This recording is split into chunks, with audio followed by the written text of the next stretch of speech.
আসসালামু আলাইকুম গাইস, আজ আমরা বানাবো সুজির উপমা। তার জন্য নিয়ে নেব আমরা 200 গ্রাম মতো সুজি।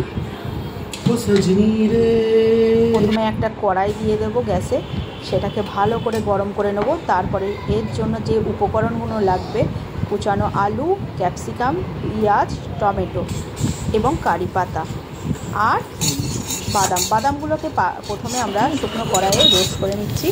ওটা হয়ে গেলে আমরা সুজিটা ঢেলে দেব। সুজিটাও গরম কড়াইয়ে ভালো করে এদিক ওদিক নাড়িয়ে একটু লাল করে নেব। আমি এখানে 200 গ্রাম মতো সুজি নিয়েছি। সুজিটা ভালো করে এদিক ওদিক করে লাল করে নেওয়ার পরে এটাকে একটি পাত্রে ঢেলে নেব। এবার খালি কড়াইয়ে আমরা দিয়ে দেব রিফাইন অয়েল, তারপরে দিয়ে দেব কারি পাতা। এরপর একে একে করে সব উপকরণগুলো দিয়ে দেব। এরপরে দিয়ে দিচ্ছি কুচানো আলু,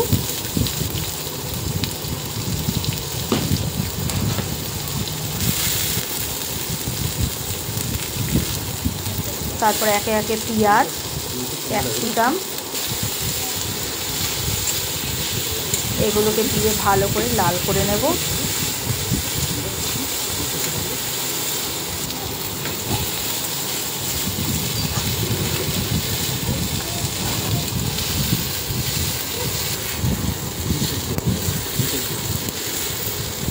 এদিক ওদিক করে ভালো করে নাড়ানোর পর আমরা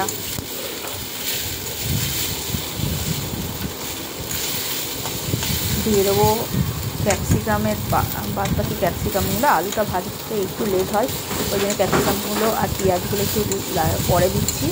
তারপরে দিয়ে দেবো এর সাথে আমরা টমেটো,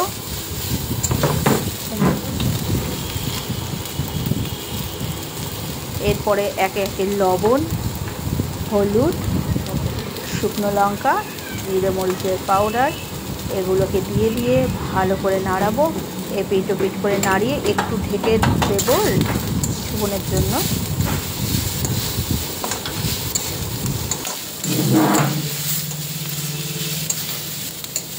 একটু এদিক ওদিক করে নাড়িয়ে দেবো, লাল হওয়ার জন্য আমরা ওয়েট করব।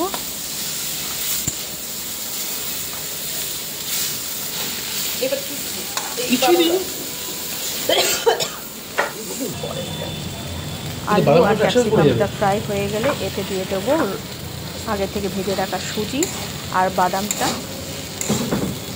এদিক ওদিক করে ভালো করে মিক্স করে নেওয়ার পর আমরা এতে দিয়ে দেবো পরিমাণ মতো জল। জলটা দেওয়ার পর আমরা এদিক ওদিক করে নাড়াবো।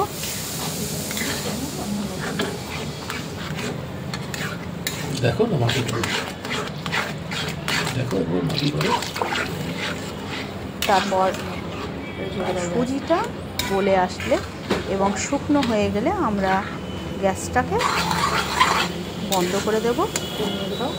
আর দেখুন আমার সুজিটা প্রায় শুকিয়ে এসছে এবং সব কিছু গলে গিয়েছে। এরপর আমরা গ্যাসটাকে বন্ধ করে দিয়ে কেচাপ দিয়ে পরিবেশন করব।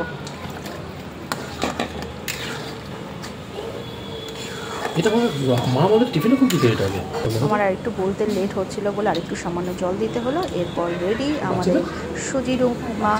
Thank you for watching. Please subscribe and like